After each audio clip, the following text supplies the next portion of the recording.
What's up, YouTube? It's your boy Marlo, and we back with another reaction. Today, I'm gonna be reacting to Trump. Said he was on the phone with Canada Prime Minister, so I had to see what he had to say. Everybody been like talking about that and nervous about the stuff that us in Canada got going on. So see what Trump got to say that he said on the phone with the Prime Minister of Canada. So let's get it. Trump has had a phone call with Canada's Mark Carney, the first since Carney took over as Prime Minister. Yeah, Trump posted on Truth Social saying the call was very productive and that both he and Carney agree on many things. Trump went on to say that they will be meeting each other in person after Canada's upcoming election. For more on the phone call, let's bring in CNN's Elena Trines. Elena, do we know what actually came out of this call? We were told that it was productive, but not much more than that. Yeah, all we have so far is what we have heard from the president, who kind of gave his immediate reaction readout on Truth Social. He said, as you mentioned, that he plans to meet immediately with Prime Minister Carney after their upcoming election, which is scheduled, I should say, exactly 1 month from today. So it could be, a different dynamic that President Donald Trump faces 1 month from today. But he said that they want to talk about then elements of politics, business, and all other factors that will end up being great for both the United States of America and Canada. We had a very good conversation. Mark called me today at 10 o'clock. We put out a statement. We had a very, very good talk. He's going through an election now, and we'll see what happens. But we have Liberation Day, as you know, on April 2nd, and I'm not referring to Canada, but many countries have taken advantage of us, the likes of which nobody even thought was possible for many, many decades, And, that has to stop. We're going to end up with a very good relationship with Canada and a lot of the other countries. Some we probably won't. It won't be so pleasant. One thing I also took away is that this call actually happened 14 days after Carney was sworn into office. That is kind of unusual. Normally, you'd have the President of the United States calling one of its strongest allies like Canada far sooner than that. So interesting that it took so long for these two to talk. But the fact that he said it was very productive, that they agree on many things, is definitely perhaps more friendly and favorable to Canada than what we've seen the president use with his language in the past. Donald Trump speaking for the first time with the new Prime Minister, Mark Carney. This is what Mark Carney said just yesterday about the Canadian relationship with the United States. The old relationship we had with the United States, based on deepening integration of our economies and tight security and military cooperation, is over. The relationship is over. Wow. Okay, so then today, Trump had this conversation with Carney for the first time since Carney became the prime minister. He said in that post that they had a productive call. But this is the interesting thing here. He actually called him Prime Minister, Mark Carney. He had been calling Justin Trudeau, his predecessor, the governor, 51st state, as in 51st state. I don't want to read too much into that because who knows what Trump will say in the next post or when he speaks publicly. But what is your reaction to that? Yeah, again, I don't know how much I'd read into that, given that almost every single time the president talks about Canada now, he says it only makes sense as the 51st state. He repeatedly calls it the 51st state. I mean, maybe he's deciding to be a little bit more careful since Carney is the new PM. But look, Carney, I think, is coming out aggressively, whether it's in that statement that you played or... So my opinion on that is, just let it stay his own country. We don't got to add it as a 51st state. But I think Trump starting to come around to that, just letting them, be their own. But, Trump, I feel like he's trying to just gain respect for the U.S. across the world. So make sure every country respects us.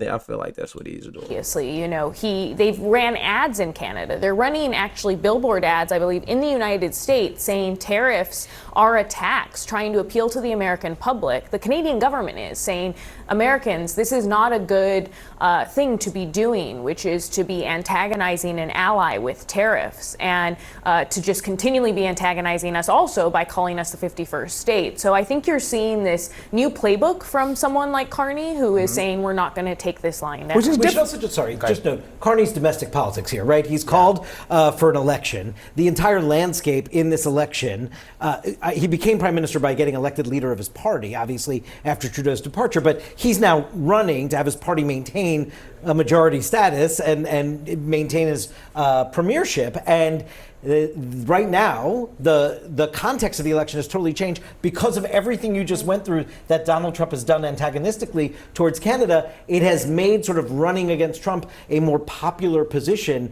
and a central theme in this election. And so Carney is, what you heard yesterday, that's not just about setting up U.S.-Canada relations or the Trump relationship. That's also playing to the home crowd.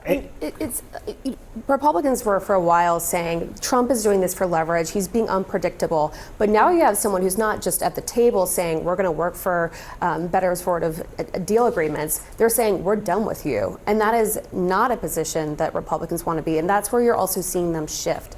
They have been expressing more doubts. And privately, that's something that I hear a lot more, that they have concerns about what it will mean for certain constituents and businesses that they're starting to hear from. Joining us now for some analysis, the former Premier of Quebec, Jean Charest. He's also the former Deputy Prime Minister of Canada. Premier, thanks so much for joining us. First of all, do you agree with Prime Minister Carney that the long-standing, very old, distinguished U.S.-Canadian relationship is now over?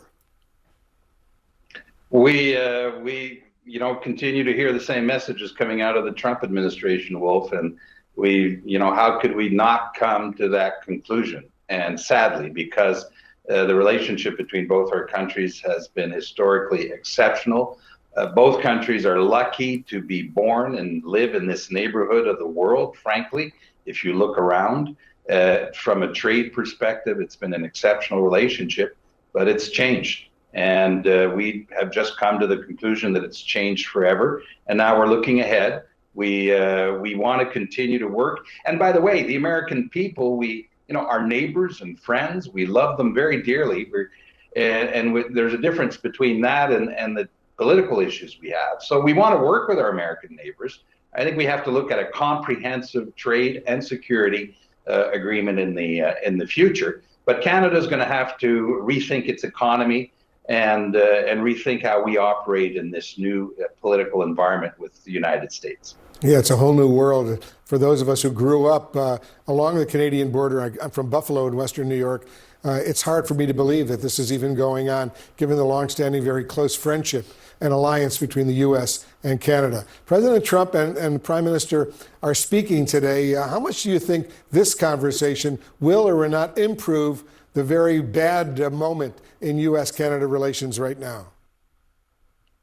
Well, it's an opportunity to have a better understanding of what President Trump has in mind. I mean, this idea of just throwing out there a 25% tariff in the automotive industry. I mean, our whole industry has been integrated on the automotive side, Wolf, since 1965. And so there's a whole logic around how the industry is organized. And trying to change that would cost billions of dollars to redo the supply chains that are very effective for both sides of the border and effective for consumers. Now, Mark Carney is in the middle of, Prime Minister Carney is in the middle of a federal election campaign to be held on the 28th of April. He is seeking a mandate, and he'll be seeking a mandate to be able to negotiate with President Trump and our American neighbor, the new administration. And so that has to be part of the conversation. And if that's the case, it would sort of make sense for the American administration to hold back on making decisions that are going to be upsetting and creating some chaos in our supply chains until that election campaign happens. You know, it was interesting, Premier, hours before the Prime Minister's comments yesterday, President Trump issued a warning on social media. Let me read it to you. If the European Union works with Canada in order to do economic harm to the USA, large-scale tariffs, far larger than currently planned, will be placed on them, both in order to protect the best friend that each of those countries has ever had. How seriously are you taking this threat? Well, we take seriously what President Trump says. By the way, on a number of issues, we need get to it. take seriously. Canadians know that there's a number of issues that the president wants to address. And we want to be helpful in that regard. We want to help him be able to accomplish what he has on his plate, on his agenda. Now, we're a sovereign and independent country. And if he's putting tariffs, he can't, at the end of the day, you can't tell other countries how to react if you're actually dragging them into this fight. And we did not ask for this fight, Wolf, to be very clear. Again, I mean, the American people, I hope they all understand that. We're being dragged into this because President Trump has decided so. But he can't, on the other hand, decide what either us as Canadians or Europeans do in response, which will be a legitimate response to his tariff policies. And very quickly, Premier, before I let you go, how do you react when you hear President Trump refer to Canada as potentially America's 51st state, and he starts calling the Premier, the Prime Minister of Canada, governor? Well, we all thought initially that this was just, a friendly jibe at Canada. Obviously, it's not, and it's disturbing. And if you read between the lines, it's as though he's saying to Canada, what's really wrong with you is the fact that you exist. And I object to the fact you exist, and you should not. And think for a moment, if you were an American, of how disturbing such a statement would be, to say you don't exist as a country and then question the borders. We've seen this movie before. They never end well. And hopefully with a new prime minister, with Mark Carney as the new prime minister, that this tone will change and that we'll get to a serious, friendly discussion on the fundamental issues that affect both countries and continue to work together. That's our hope. All right, even the ladies of The View cannot... So like I said earlier, I feel like we just got to trust the process. At first people were scared of how long it'll be before we finally talk to Canada and President Trump, talk to Canada Prime Minister and stuff like that. But it seems like we getting somewhere. So like I say, we just got to trust the process, y'all. And God bless y'all.